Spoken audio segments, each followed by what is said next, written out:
How do you safely put your baby in a baby carrier? Hi, my name is Hannah Ree, pediatric physical therapist, here to help you answer this question. So the first principle of putting your baby in a baby carrier is thinking about the M position. So the M position means that your baby's knees are higher than their hips. This is really important because that allows the baby's thigh bone, their femur, the head of the femur, to sit inside what's called the acetabulum or the pelvic socket. This allows for a baby to have proper hip development.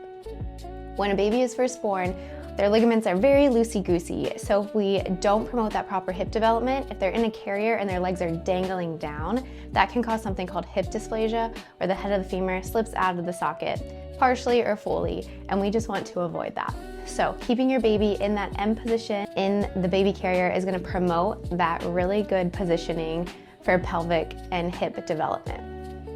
Another aspect of this is to make sure that their spine is rounded. The rounded spine is actually naturally how babies want to be when they're first out of the womb. This is called physiological flexion. It's a reflex where they go into the fetal position, and it actually helps with their gross motor development. It helps create stability, it helps create good proprioception, and it also helps to create good skeletal alignment and development. For example, it helps to keep the hip bones into the socket. It helps as well to create what's called a pelvic tilt or a pelvic scoop. And that is how we're gonna get the M position.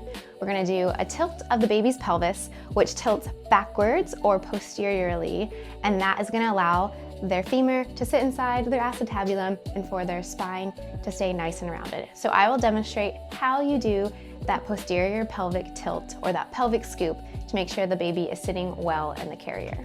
All right, so now I'm actually gonna show you how to put the baby in the baby carrier. I have the Tula Free to Grow. I am not sponsored. This is like my 4th YouTube video, but I absolutely love it. I wish I had more. So I'm gonna put the baby carrier on me.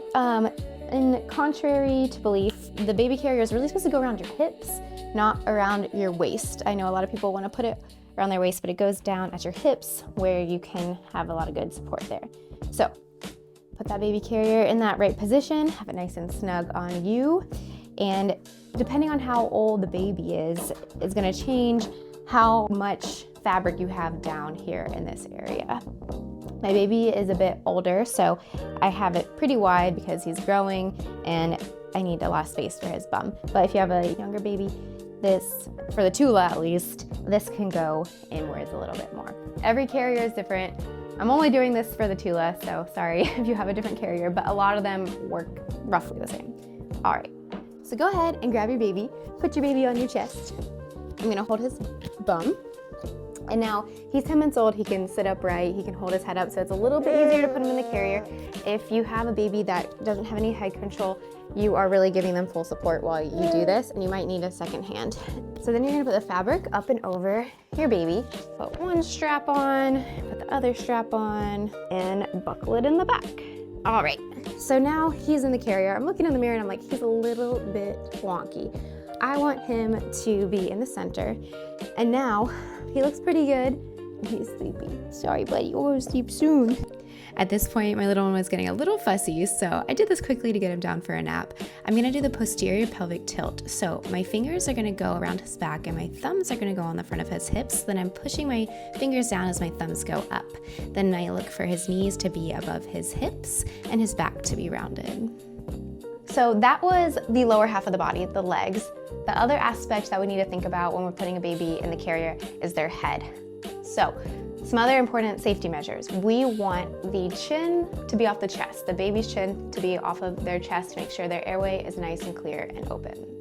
We want the baby's head and nose and mouth to be visible and unobstructed.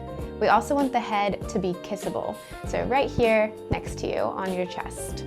We also want the fabric of the baby carrier to be supporting the baby knee to knee, and so their bum is really taking all of that weight and they're not having a lot of pressure on their inner thighs. And then lastly, we want, for you to stay safe, the person wearing the baby, we want the baby to be close to your center of gravity so that there's not too much spinal torque on you and so that you don't have as much shoulder strain. So just to review, we want that baby's legs to be in the M position. We want their spine to be rounded. We want their head to be visible. We want their nose to be and mouth to be unobstructed. We want their head to be kissable, chin off the chest, fabric supporting from knee to knee, most of the weight or all of the weight distributed into their bum. And lastly, for the baby to be nice and close to you so that you are also staying safe and not putting too much strain on your body. Having your baby tummy to tummy with you is the most ideal for the baby's alignment. It's also ideal for you in terms of the least amount of biomechanical stress on your body. However, facing the baby outward can be really fun for little hikes, and once baby starts to want to look around and explore, they're probably going to want to look outward. So I want to tell you about facing the baby outward in the baby carrier. So make sure you have a baby carrier that is suitable for facing outward. That's very important. Check with the manufacturer. There are 3 principles to outward facing baby carrying. The first one, we want to make sure that the baby is 6 months or older. Secondly, we want the baby to have good head control. And thirdly, we want the baby to be able to sit with minimal support. We want the baby to be 6 months or older because at this point, their hips are getting a little bit more stable and they can take a bit more stress, which outward facing baby carriers are going to put on the hips. We want good head control because we want to make sure the baby can keep their chin off their chest on their own so that the airway stays unobstructed.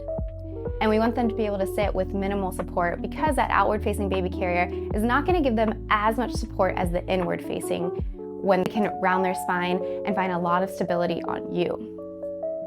So those are the 3 main principles for outward facing baby carrying. If you're also going to put them in an outward facing carrier, only do so for about 30 minutes. It's a bit overwhelming for the baby. There's a lot going on if they're facing outward, and it's harder on your body.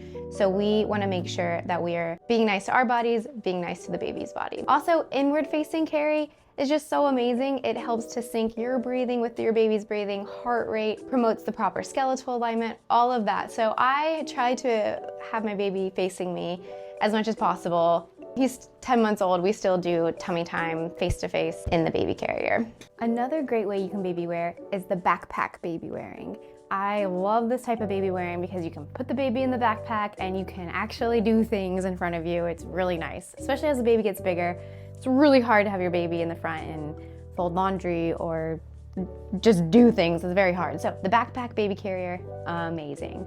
You want to wait until your baby is about 6 to 8 months to do this backpack baby carrying because you want the baby to be able to sit independently and have really good head control. And also you want them to be getting really good at being able to have good trunk engagement, to sit up, look around, do all of those things. They're not going to have much room to curl in, so having that independent sitting is really important.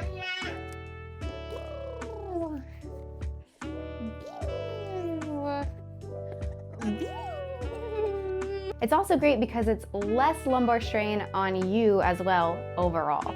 So once they're old enough to go in the backpack, go for it. Just make sure that they're sitting nice and high on your back. And also, I'm not going to show you how to put the baby in the backpack because there are so many different carriers out there and a lot of them do it differently. Just make sure to read your manufacturer's instructions and have a spotter help you the first time.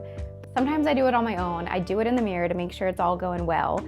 But a lot of times I get my partner to help me out, make sure we're safe and good to go.